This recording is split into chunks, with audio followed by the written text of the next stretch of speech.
Today's game is an example of struggle in practice. It's quite a long game, so let's get started.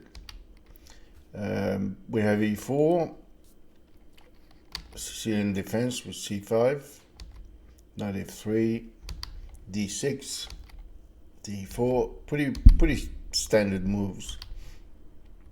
a6, not here. Usually I play c4 here. I moved the pawn on c4, but for some reason today I don't know, just bishop e3, knight out, queen d2, bishop e2. This video is not really about the opening, so there's no point in explaining variations and what could have happened, but here what goes into this kind of setup.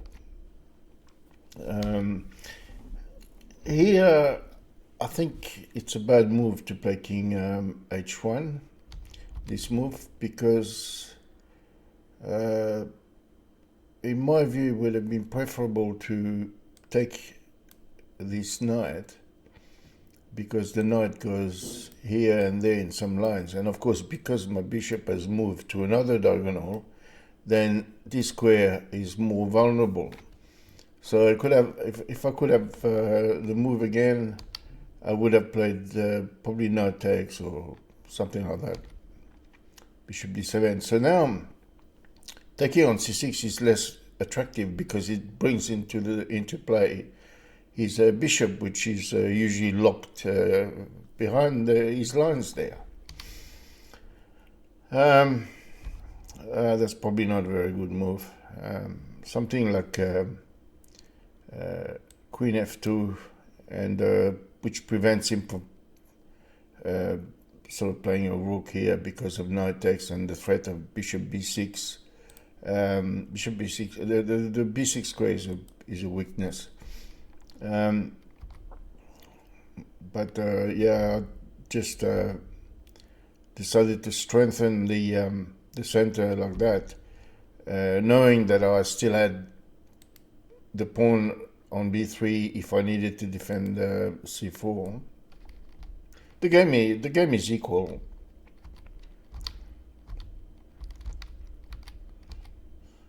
So there's a bit of maneuvering here. So now this is where things start to happen. Knight here, and he plays bishop takes, e4, which is a good continuation. Now here, all he had to do is play the bishop back, and he missed that. It's win of a piece. For example, bishop to d8, and now the rook is threatening here, and if the bishop moves here, and there's complications, but they all turn against white. So that was a bad miss. Here he should probably, he played bishop f6, which is a good move. The queen has to withdraw. I don't know why he played away from the pressure on c3. He should probably recycle his knight, something like that. But after all, it's a 10 minutes game, so you don't have a lot of time. Here I went for the exchange of his bishop. His bishop is quite strong. We get this position where he still possibly would need to play knight b7 here. The knight cannot stay on the edge of the board like that.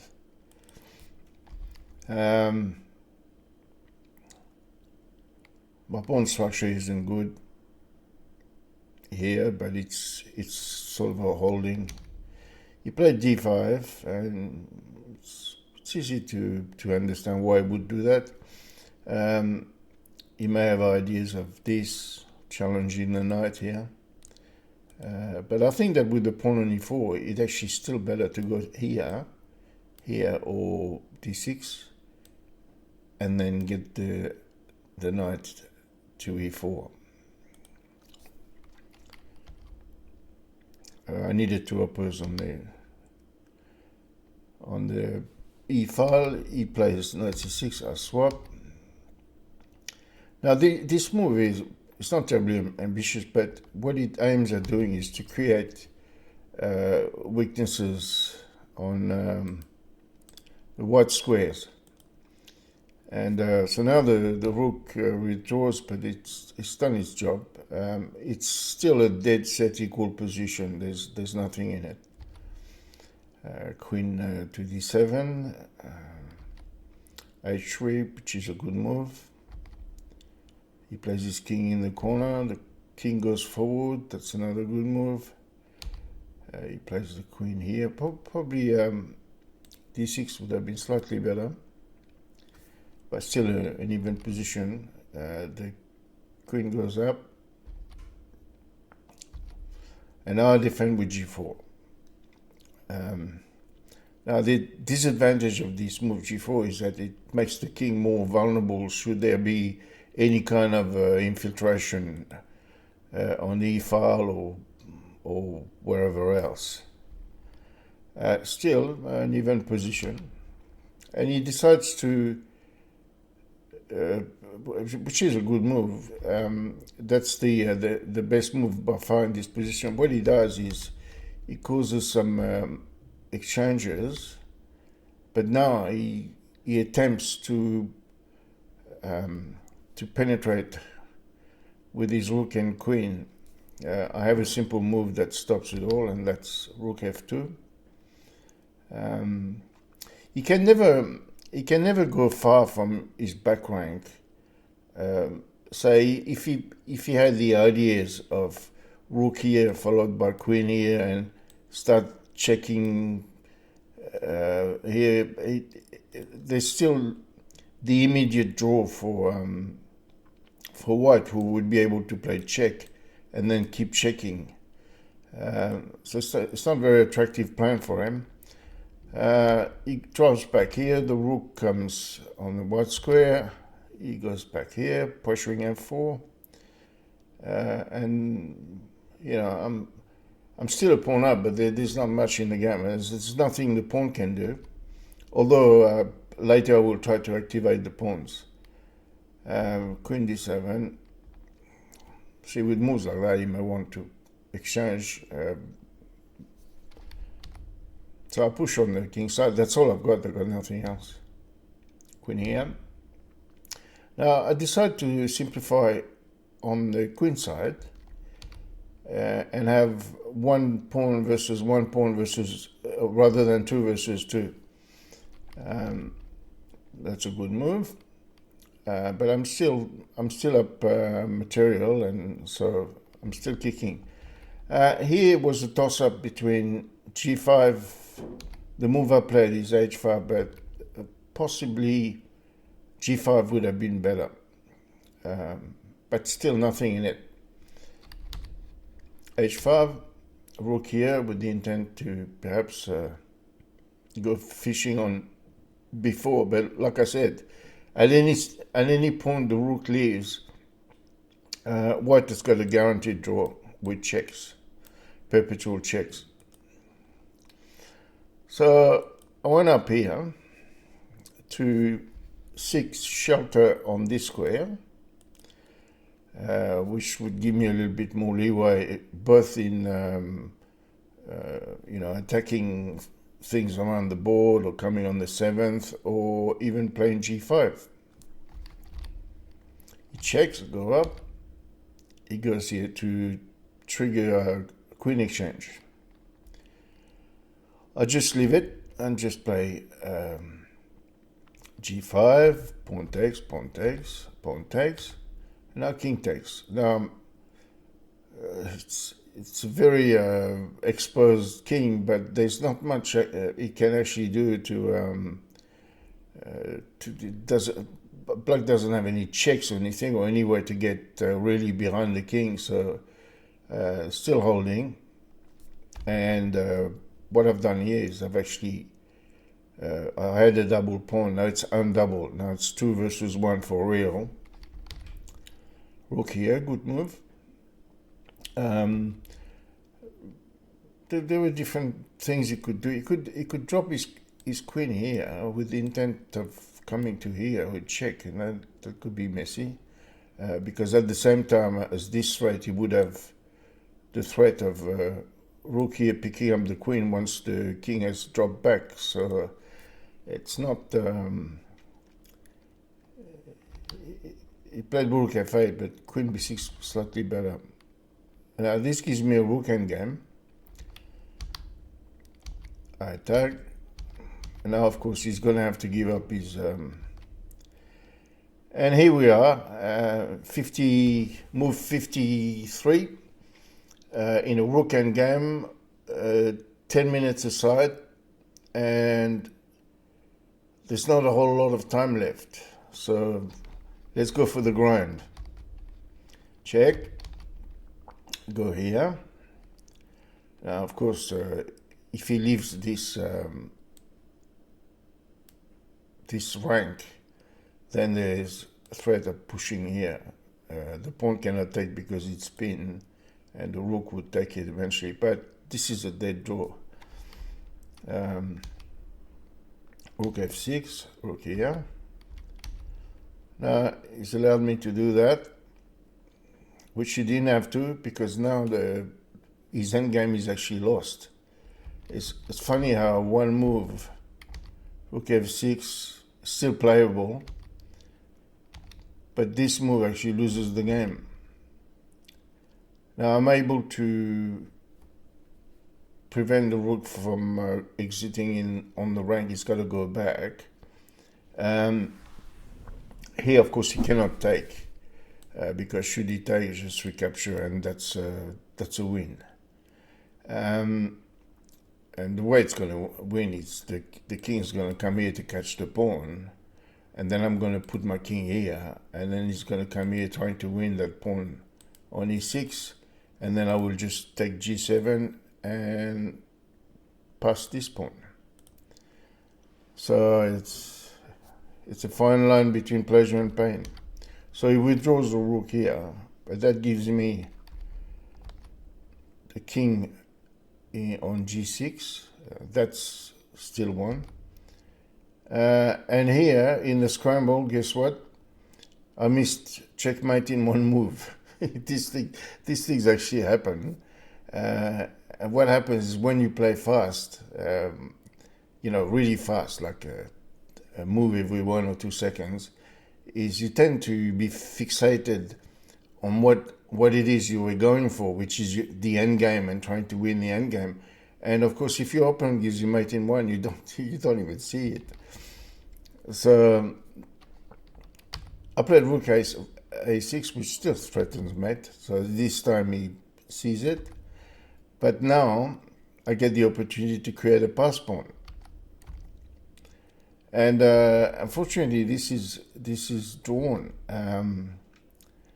It's funny what you find when you analyze your game, and this is why you should always analyze your game.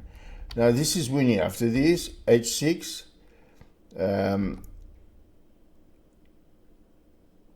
When he takes, I should play a very, very difficult move to find which wins, which is rook to here.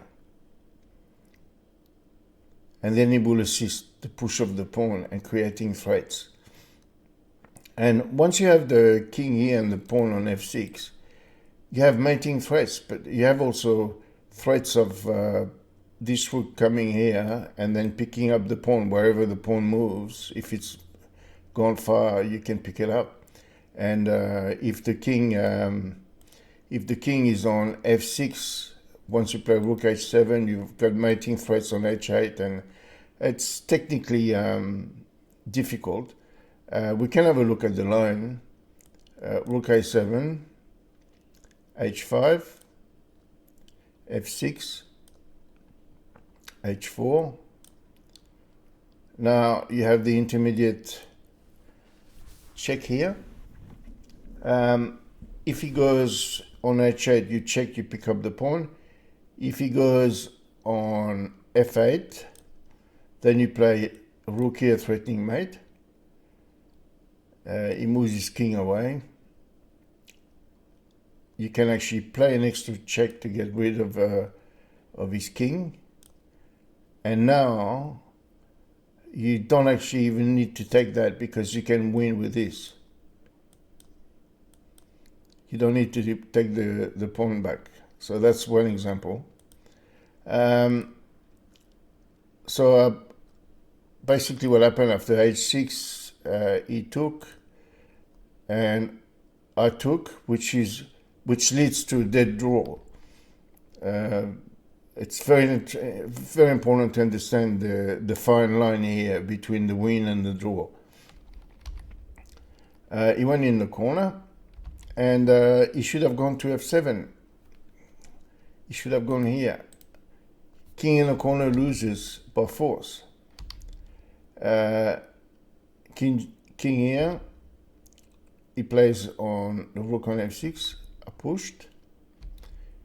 He went here. Now, this was a move in the time scramble, really aimed at gaining time, because I'm threatening a few things, and he needs to understand where they are. He plays here, which is not the right move, because once again I missed the mate. The mate is here, and after he plays the rook back, it's interesting what happens in high powered and low time kind of games.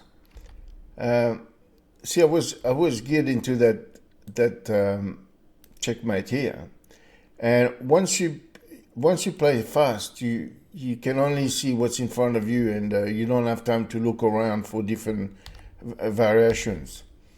All right, so this is still winning.